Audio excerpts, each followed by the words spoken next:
سید ولد آدم خیر الانام، اس پہ لاکھوں درود، اس پہ لاکھوں سلام۔ بسم اللہ الرحمن الرحیم،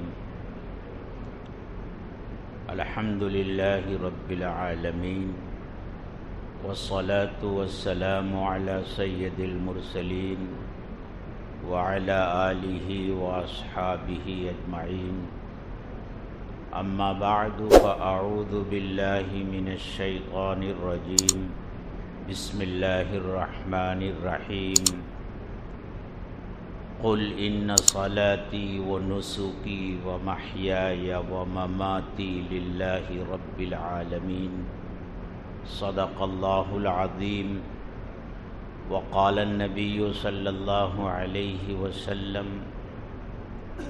انما الاعمال بالنيات وانما لكل امرئ ما نوى، او كما قال عليه الصلاة والسلام۔ محترم بزرگوں اور دوستوں، اللہ تبارک و تعالی کے نزدیک کسی بھی عمل کے قبول ہونے کے لیے اخلاص شرط ہے، یعنی اللہ تعالی اسی عمل کو قبول فرماتے ہیں جو خالص اللہ کی رضا کے لیے کیا گیا۔ اللہ کی رضا کے علاوہ کسی کام میں اگر کوئی اور نیت ہو تو وہ کام چاہے جتنا بڑا کیوں نہ ہو، اللہ تعالیٰ اسے قبول نہیں فرماتے۔ اور یہ اخلاص کی دولت بہت مشکل سے ملتی ہے، اور سب سے آخر میں ملتی ہے۔ ایک حدیث میں آتا ہے، اللہ کے رسول صلی اللہ علیہ وسلم نے ارشاد فرمایا، الناس کلہم ہلکا الا العالمون، سب کے سب لوگ ہلاکت اور تباہی میں ہیں سوائے علم والوں کے۔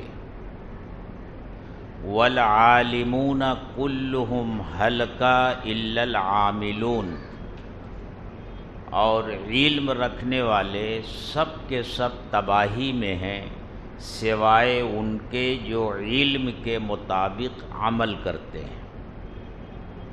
پھر فرمایا والعالمون کلہم ہلکا الا المخلصون، اور سب عمل کرنے والے تباہی میں ہیں سوائے مخلصین کے، جو عمل خالص اللہ کی رضا کے لیے کرتے ہیں اور اللہ کی خوشنودی حاصل کرنے کے لیے کرتے ہیں۔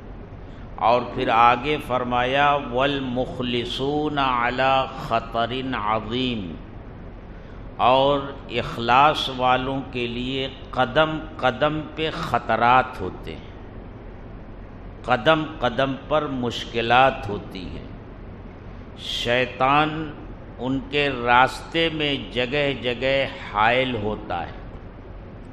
سب سے پہلے تو وہ عمل سے روکتا ہے، اور جب عمل سے نہیں روک پاتا تو نیتوں میں فتور پیدا کرنے کی کوشش کرتا ہے، اخلاص میں فرق ڈالنے کی کوشش کرتا ہے، نیتوں کو بدلنے کی کوشش کرتا ہے۔ اس لیے اخلاص والے ہر وقت ایک بڑے خطرے کا سامنا کرتے ہیں کہ کہیں ان کی نیت میں کوئی فتور نہ آ جائے، کوئی کمی نہ ہو جائے، اللہ کی رضا کے علاوہ کوئی اور چیز ان کی نیت میں شامل نہ ہو جائے۔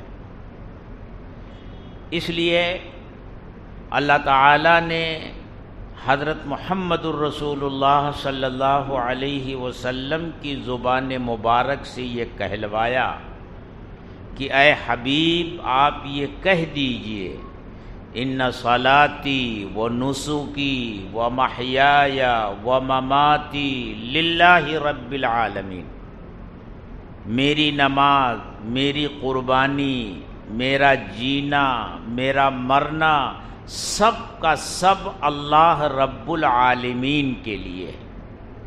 یعنی میں نماز پڑھتا ہوں اللہ کے لیے پڑھتا ہوں، میں قربانی کرتا ہوں اللہ کے لیے کرتا ہوں، میں کوئی بھی عبادت کرتا ہوں اللہ کے لیے کرتا ہوں۔ یہ میرا جینا اور جینے کے لیے جو کچھ کرنا پڑتا ہے، زندگی کے سارے کام میں اللہ کے لیے کرتا ہوں۔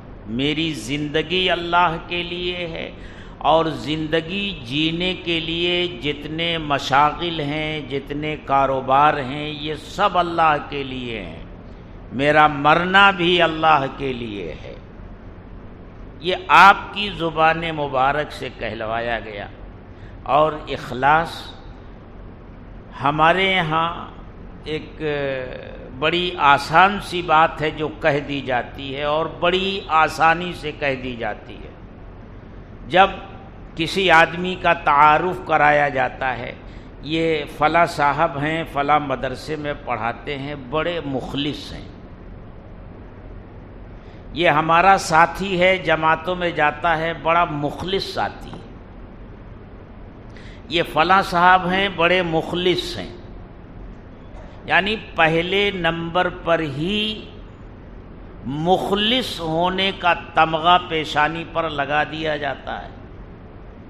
حالانکہ اخلاص اور مخلص ہونا، اللہ کے لیے ہر عمل کا ہونا اتنا آسان نہیں ہے۔ یہ صفت بہت بعد میں آتی ہے، ساری قربانیوں کے بعد یہ صفت آدمی کے اندر آتی ہے۔ اخلاص، خالص اللہ کے لیے کسی کام کا ہونا۔ اب مثال کے طور پر میں آپ سے کہتا ہوں، ایک صاحب نے اپنے بچے کو لا کر اس مدرسے میں داخل کیا۔ اگر اس لیے داخل کیا ہے کہ یہ بچہ حافظ بنے گا، عالم بنے گا، دین کی خدمت کرے گا، اللہ کے دین کا سپاہی بنے گا، اس کی وجہ سے اس کی آخرت بھی سنورے گی اور اس کا اجر اور صلہ مجھے بھی ملے گا، تو یہ اخلاص ہے۔ اور اگر صرف اس بنیاد پر لا کر داخل کیا ہے کہ اسکول میں داخل کرنے کی سخت نہیں ہے، وہاں کی فیس نہیں دے سکتا، اگر وہاں کی فیس دے سکتا تو اسکول میں لے جاتا، مدرسے میں نہ لاتا۔ پھر یہ سوچ کر لایا کہ جب مدرسے میں حافظ بن جائے گا، عالم بن جائے گا، تو کم سے کم کسی مسجد کا امام ہو جائے گا، کسی مدرسے میں پڑھائے گا، ادھر ادھر راستے پر نہیں بھٹکتے پھرے گا، کچھ تو اس کی روزی روٹی کا انتظام ہو جائے گا۔ تو یہ مدرسے میں داخل کرنا، حافظ بنانا، عالم بنانا، یہ دنیا کے لیے ہوا، اللہ کے لیے نہیں ہوا، یہ اخلاص کے خلاف ہوا۔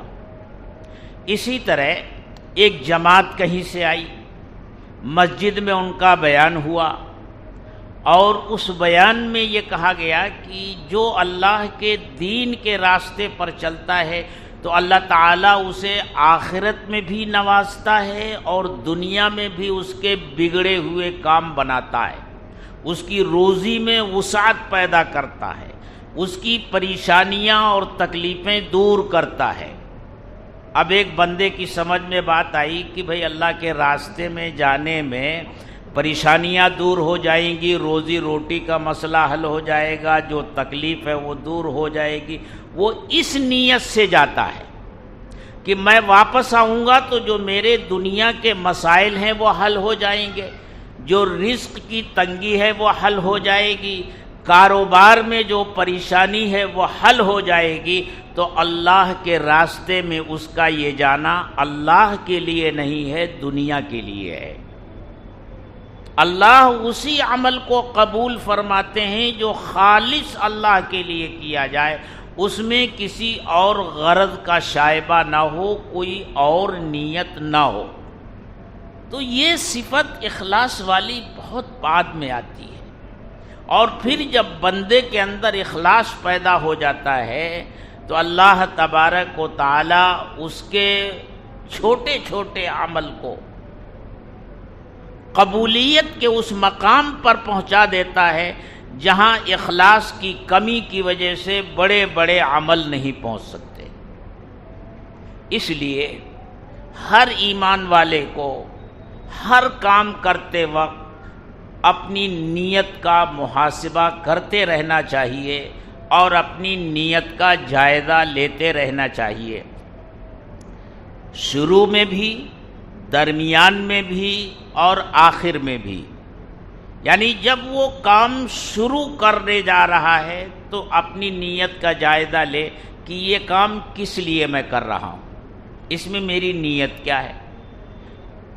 اگر اسے محسوس ہوتا ہے کہ میں خالص اپنے رب کو راضی کرنے کے لیے کر رہا ہوں تو سبحان اللہ، پھر اس عمل کے درمیان بھی اپنی نیت کو ٹٹولتا رہے کہ میں اللہ ہی کے لیے کر رہا ہوں یا اس میں میری کوئی اور نیت ہے، لوگ میری تعریف کریں گے، لوگ مجھے اچھا کہیں گے، لوگ مجھے نیک کہیں گے، لوگ مجھے پارسا کہیں گے، یہ نیت تو نہیں آ گئی۔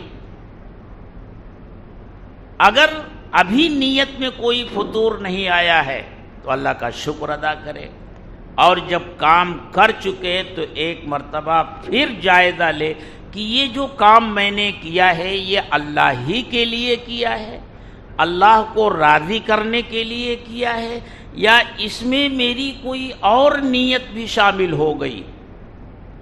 اگر تینوں مرحلوں پر اسے یہ احساس ہے کہ نہیں میں نے اللہ کے لیے کیا ہے تو اس پر اللہ کا شکر ادا کرے، اور اگر ایسا نہیں کہیں محسوس ہوا کہ میں نے یہ کام اس میں میری یہ نیت بھی آ گئی تو پھر اسی وقت اپنی نیت کی اصلاح کرے، اپنی نیت کو درست کرے، کیونکہ اعمال کی قبولیت کا دار و مدار اللہ نے صرف نیت پر رکھا ہے۔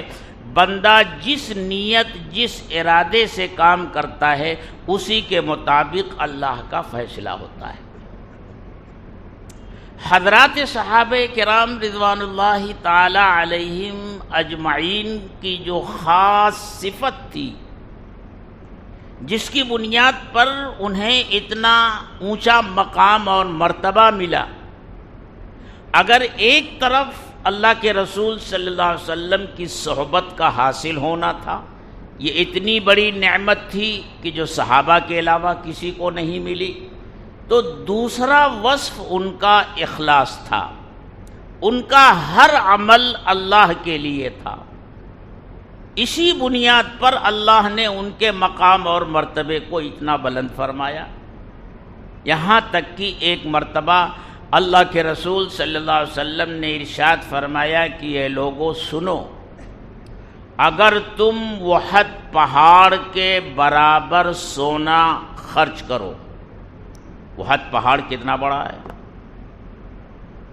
کتنا اونچا ہے، اس کا وزن کتنا ہوگا، فرمایا احد پہاڑ کے برابر سونا خرچ کرو، اور میرے صحابہ میں سے کوئی صحابی صرف 600 گرام جو اللہ کے راستے میں خرچ کرے، تو یہ 600 گرام جو کا اجر و ثواب تمہارے احد پہاڑ کے برابر سونا خرچ کرنے سے بڑھ جائے گا، صرف اخلاص کی بنیاد پر۔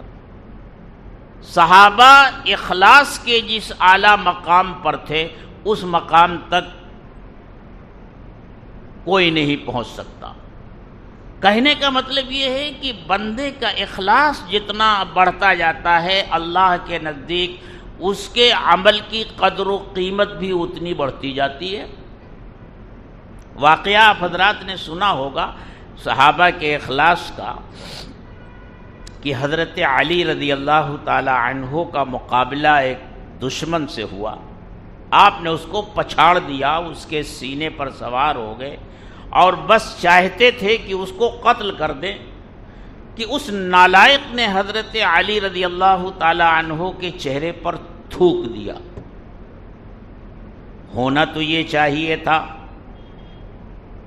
کہ پھر اسے آپ بالکل نہ بخشتے، فوراً قتل کر دیتے، لیکن ادھر اس نے تھوکا اور ادھر اس کے سینے سے اتر کر الگ کھڑے ہو گئے۔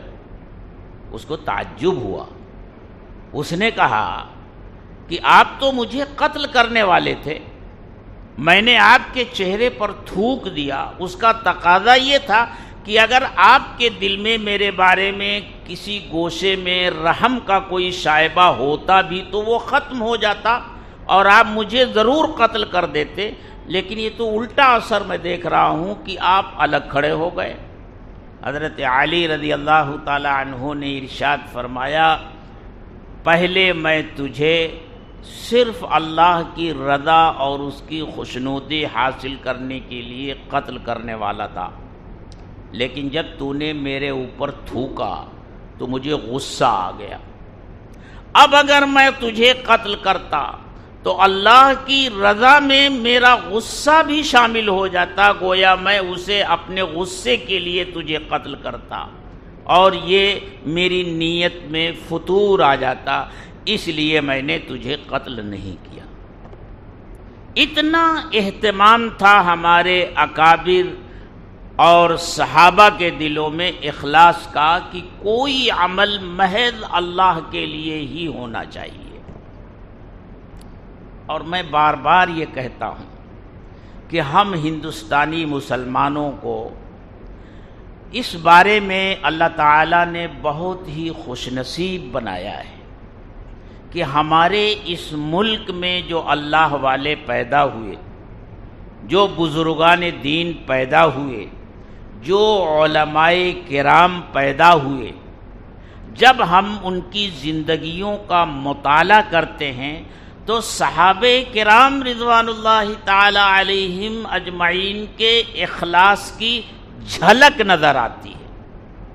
یہ کہنے کی ہمت اور جرأت تو نہیں ہے کہ وہی اخلاص یہاں نظر آتا ہے، کیونکہ صحابہ کے اخلاص کو تو کوئی نہیں پہنچ سکتا، لیکن بہرحال صحابہ کے اخلاص کی جھلک ہمارے بزرگوں کے عمل میں اور ان کے اخلاص میں نظر آتی ہے۔ میں نے اس سے پہلے بھی حضرت شیخ الہند رحمۃ اللہ علیہ کا ایک واقعہ آپ حضرات کو سنایا ہوگا کہ جس زمانے میں حضرت مولانا اشرف علی تھانوی رحمۃ اللہ علیہ کانپور میں رہتے تھے اور وہاں مدرسے میں پڑھاتے تھے، تو اس وقت کانپور میں بدعت کا بڑا زور تھا، اور وہاں کے جو علماء تھے جو اپنے آپ کو اہل سنت والجماعت کہتے تھے، ان کا یہ خیال تھا کہ علم تو ہمارے پاس ہے، ان دیوبند والوں کے پاس علم کہاں ہے، اور اس کا چرچا وہ اپنی تقریروں میں اپنے بیانوں میں کیا کرتے تھے۔ حضرت تھانوی رحمۃ اللہ علیہ نے اپنے مدرسے کا سالانہ جلسہ کیا اور اس میں اپنے استاد حضرت شیخ الہند رحمۃ اللہ علیہ کو آنے کی دعوت دی۔ حضرت نے دعوت قبول فرمائی اور جلسے کی تاریخ جب آئی تو حضرت تشریف لے آئے۔ جلسہ شروع ہوا اور حضرت شیخ الہند رحمۃ اللہ علیہ کی تقریر شروع ہوئی، اور حضرت شیخ الہند نے جب تقریر شروع کی تو گویا وہ علم و معرفت کا ایک موجیں مارتا ہوا دریا تھا، وہ کوئی تقریر نہیں بلکہ علم و معرفت کا ایک خزینہ تھا جو حضرت عوام پر لٹا رہے تھے۔ حضرت تھانوی رحمۃ اللہ علیہ فرماتے ہیں اسی وقت دل میں یہ خیال آیا کہ کاش اس موقع پر وہ لوگ بھی ہوتے جو یہ طعنہ دیتے ہیں کہ علماء دیوبند کے پاس علم نہیں ہے، وہ آج اپنی آنکھوں سے دیکھ لیتے اور کانوں سے سن لیتے اور جان لیتے کہ علم کہاں ہے۔ ابھی حضرت کے دل میں یہ خیال ہی آیا تھا کہ حضرت نے جب آگے نظر اٹھائی تو دیکھا جبہ و دستار میں ملبوس ایک قافلہ اسٹیج کی طرف چلا آ رہا ہے۔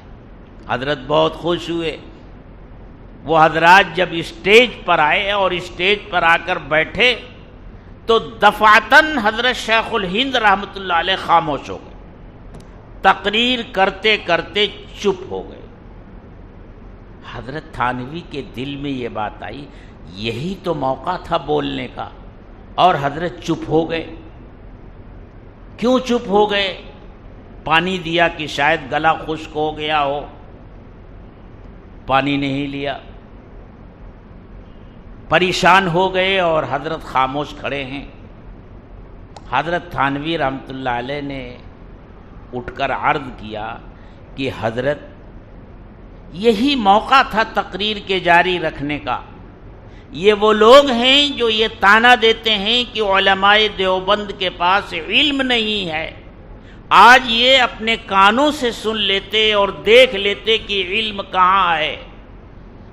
تو حضرت شیخ الہند رحمۃ اللہ علیہ نے فرمایا کہ بھائی یہی خیال تو میرے دل میں بھی آیا تھا کہ آج اچھا موقع ہے، اپنی علمی صلاحیت کو ظاہر کرنے کا اچھا موقع ہے، اور یہ خیال آتے ہی بس میں رک گیا کہ کہیں میری یہ تقریر اللہ کے لیے نہ ہو کر کے صرف اپنے علم کو ظاہر کرنے کے لیے ہو جائے۔ آپ دیکھیے کیا حضرت علی رضی اللہ تعالی عنہ کا جو واقعہ پیش آیا تھا، اس واقعے میں اور اس واقعے میں مماثلت نہیں ہے، یہ ملتے جلتے واقعے نہیں ہیں۔ اسی اخلاص کی جھلک حضرت شیخ الہند کے اس واقعے میں ہم دیکھ رہے ہیں۔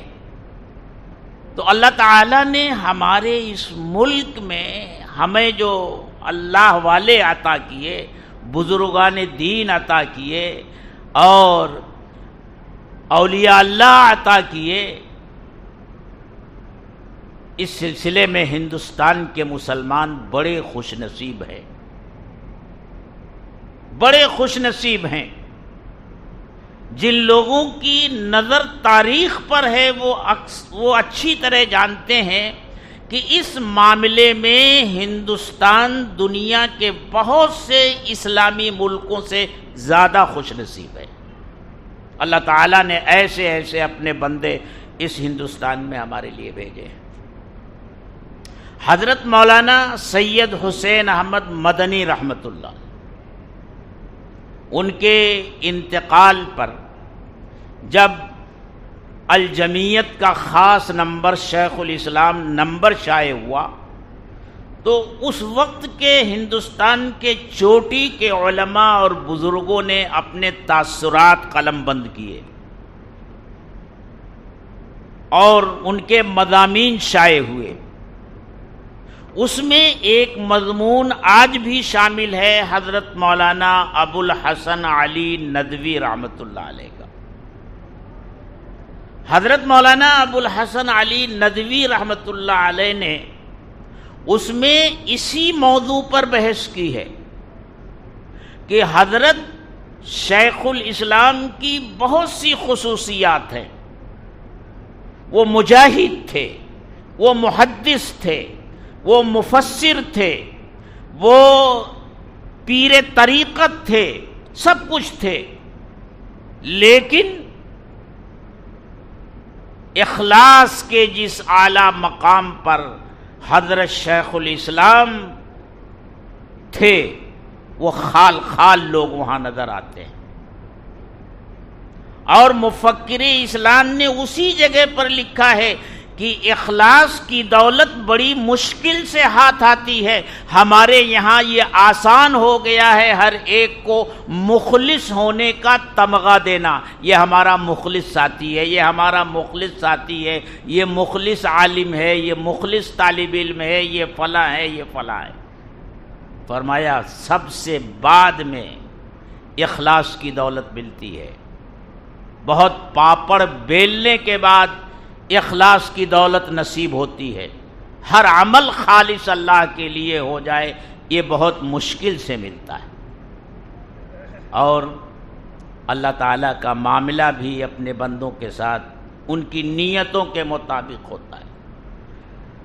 حکیم الاسلام حضرت مولانا قاری طیب صاحب رحمۃ اللہ علیہ نے اپنے خطبات میں جگہ جگہ یہ بات فرمائی ہے کہ اے لوگو، جس دنیا میں تم رہتے ہو یہیں تمہاری جنت بھی چھپی ہوئی ہے اور یہیں تمہارے جہنم بھی چھپی ہوئی ہے.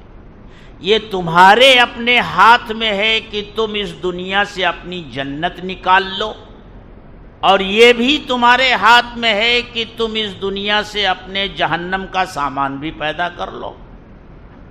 تم اگر چاہو تو تمہاری زندگی کا ہر عمل، ہر نقل و حرکت، ہر اٹھنا بیٹھنا، چلنا پھرنا، دنیا میں ہر ایک کام تمہارا عبادت بن جائے.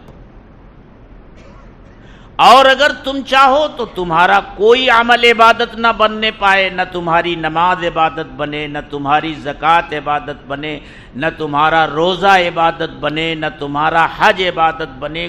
جو عبادت کے نام پر تم کرتے ہو وہ بھی عبادت نہ بنے، یہ تمہارے اوپر ہے. فرمایا نماز اگر اس لیے پڑھتے ہو کہ لوگ نمازی کہیں گے تو پھر ایسی نماز کا کوئی فائدہ نہیں، وہ عبادت نہیں، اس میں ریا آ گئی، دکھاوا آ گیا. اسی طرح اگر اللہ کے راستے میں خرچ کرتے ہو، صدقہ کرتے ہو، خوب مال لٹاتے ہو، لیکن اس میں نیت یہ ہے کہ لوگ مجھے یاد رکھیں گے، میرا نام ہوگا، یہ دکھاوا آ گیا، تو یہ نہ صدقہ عبادت ہے نہ یہ زکوٰۃ عبادت ہے. حج میں یہ چیز آ گئی تو حج بھی عبادت نہیں. کسی بھی عبادت میں ریاکاری آ گئی تو وہ عبادت نہیں، بلکہ یہاں تک اللہ کے رسول صلی اللہ علیہ وسلم نے ارشاد فرمایا من صلی یراء الناس فقد اشرک باللہ. جو نماز اس لیے پڑھتا ہے تاکہ لوگوں کو دکھائے تو اس نے اللہ کے ساتھ شرک کیا. ریاکاری کو شرک خفی کہا گیا، وہ شرک جلی تو نہیں ہے. شرک کے متعلق جو وعیدیں میں نے آپ حضرات کو حدیث کے حوالے سے اس سے پہلے بتائی ہیں اس طرح کا شرک تو نہیں ہے، لیکن جب نماز پڑھتے وقت یہ ارادہ ہو گیا کہ لوگ دیکھیں گے تو مجھے بہت اچھا کہیں گے، نمازی کہیں گے، تو گویا اس میں اس نے دوسروں کی کو بھی شامل کر لیا، تو اللہ کے ساتھ کسی اور کو بھی شامل کر لیا. یہ شرک خفی ہے. فقد اشرک باللہ، اس نے اللہ کے ساتھ شریک کیا. اور اگر کوئی بندہ تجارت کرتا ہے، نیت اس کی ہے کہ میں حلال کماؤں گا، خود حلال کھاؤں گا، اپنے بچوں کو حلال کھلاؤں گا، حلال پہناؤں گا، حلال مال سے ان کی پرورش کروں گا، تو یہ تجارت کرنا، دکان چلانا، کارخانہ چلانا یہ عبادت ہے. نماز میں ریاکاری آ گئی وہ عبادت نہیں، کاروبار میں اخلاص آ گیا وہ عبادت بن گیا. اگر آپ اچھی غذائیں کھاتے ہیں، نیت اس میں یہ ہے کہ اچھی غذا کھاؤں گا، جسم میں طاقت آئے گی تو اس طاقت کو میں اللہ کے راستے میں خرچ کروں گا، تو یہ اچھا کھانا کھانا یہ بھی عبادت ہے، یہ بھی عبادت ہے. اور ہمارے بزرگ اخلاص کیسے سکھاتے تھے، دنیا کو دین کیسے بنایا جائے، اپنی دنیا کے ہر کام کو عبادت کیسے بنایا جائے. ایک بزرگ تھے وہ اپنے ایک مرید کے گھر تشریف لے گئے. اس نے اچھا سا مکان بنایا تھا. وہ دکھانے لگا حضرت میں نے یہ بنایا یہ بنایا یہ بنایا. تو حضرت نے پوچھا کہ بھئی یہ کمرے میں جو یہ کھڑکی تم نے لگائی کیوں لگائی؟ کہا حضرت اس لیے لگائی تاکہ ادھر سے ہوا آئے روشنی آئے.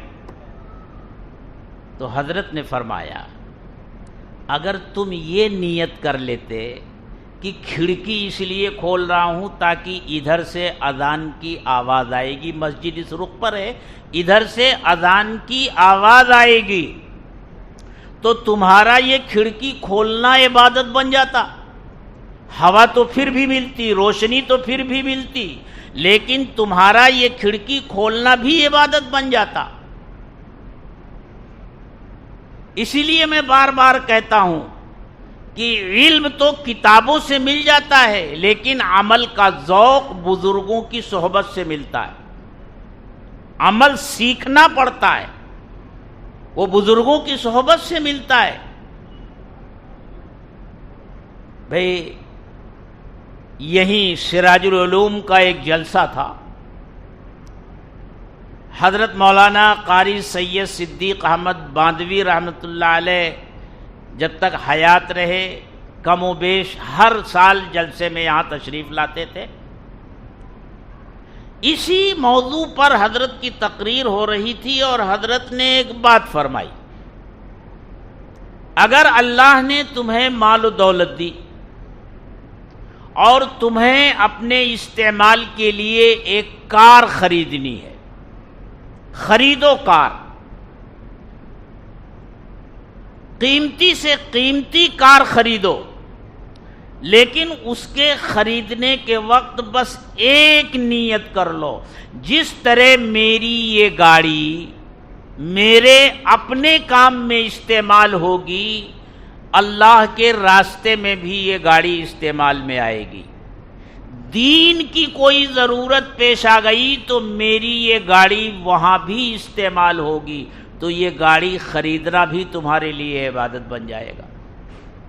کتنا آسان ہے اپنی دنیا کو دین بنانا، بہت آسان ہے.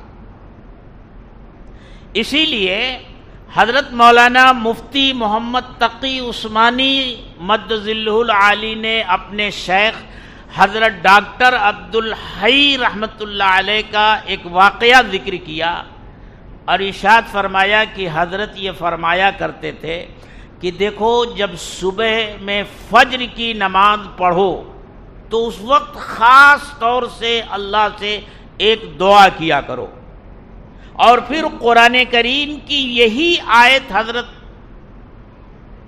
نے پڑھی اور ارشاد فرمایا یہ دعا اللہ سے مانگا کرو، ان صلاتی و نسکی و محیای و مماتی للہ رب العالمین. اے اللہ میری نماز، میری قربانی، میرا مرنا، میرا جینا اللہ رب العالمین کے لیے ہے. یہ صبح میں نیت کرو اور پھر اس کے ساتھ ساتھ دعا یہ کرو کہ اے اللہ میں نے تو نیت کر لی ہے کہ آج کا پورا دن جو کچھ اس دن میں کروں گا، اپنی روزی روٹی تلاش کروں گا، جو بھی قدم اٹھاؤں گا، جو بھی بھاگ دوڑ کروں گا، اے اللہ اس میں تیری رضا سب سے مقدم ہوگی، تیری رضا کے لیے میں یہ کروں گا. اے اللہ مجھے اس کی توفیق دے. یہ دعا کر لیا کرو. تو میرے دوستو اس طرح ہر کام دین بن جاتا ہے.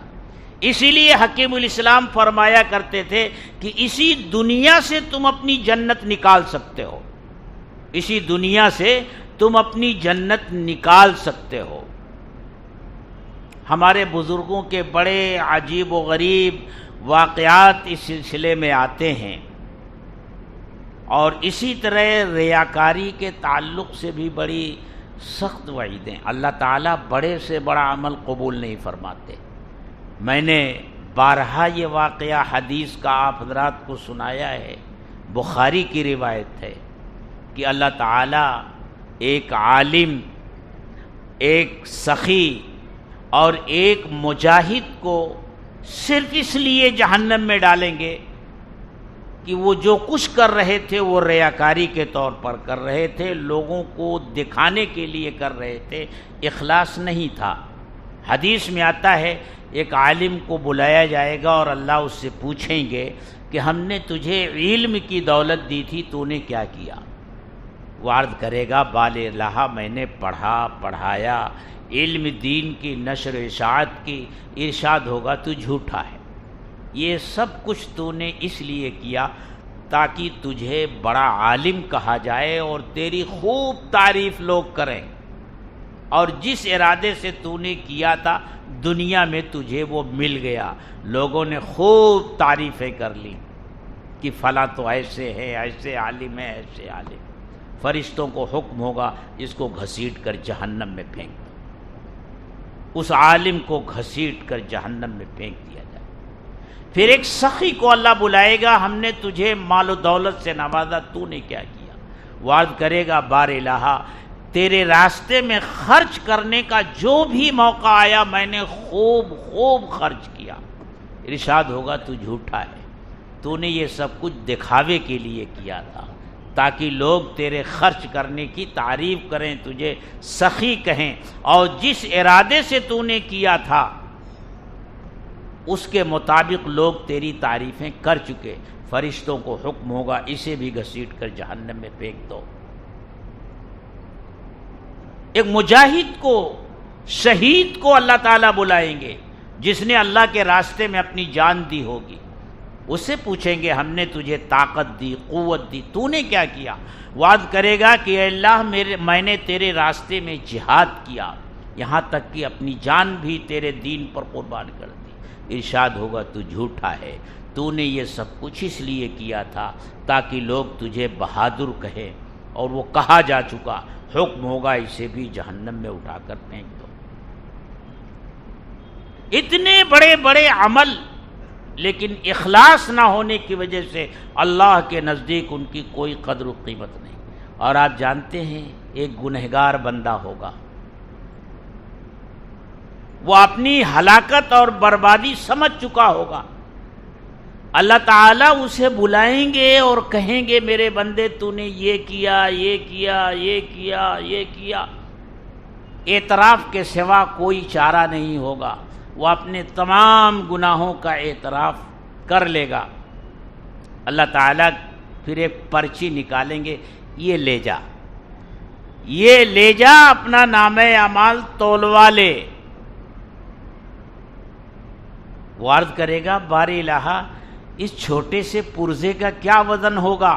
میرے گناہوں کے دفتر سے تو ترازو کا ایک پلڑا بھر جائے گا، اس کے مقابل میں ایک چھوٹے سے پرچے کا وزن کیا ہے؟ ارشاد ہوگا لے جا، تلوا لے۔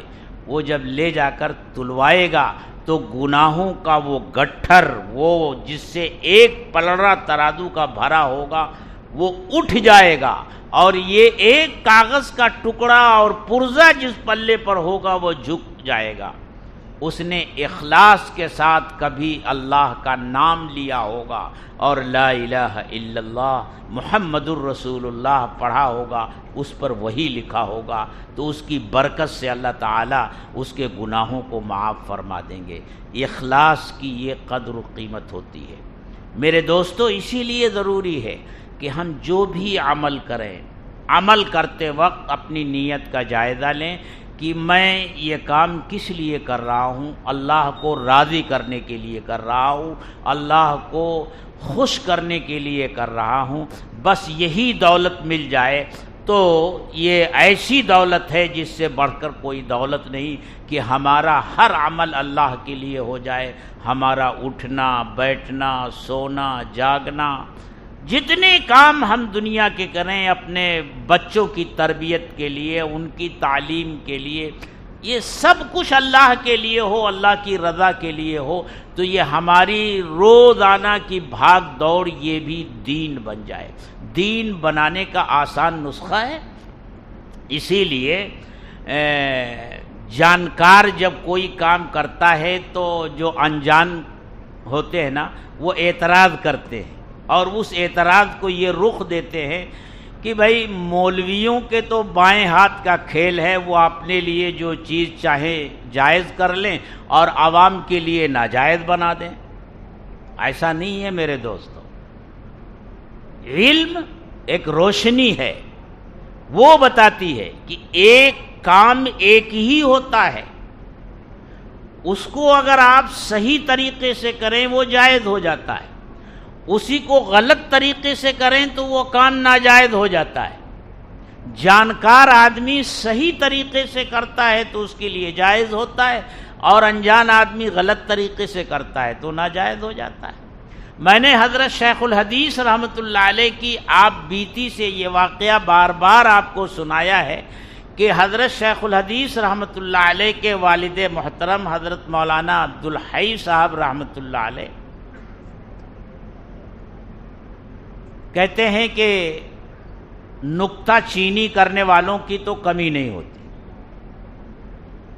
اور جو آدمی جتنا بڑا ہوتا ہے اللہ کا مقرب ہوتا ہے اتنی زیادہ انگلیاں اٹھانے والے اس کے پیچھے ہوتے ہیں۔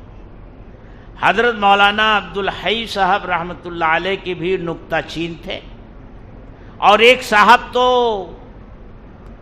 موقع بے بات پر نکتہ چینی کیا کرتے تھے۔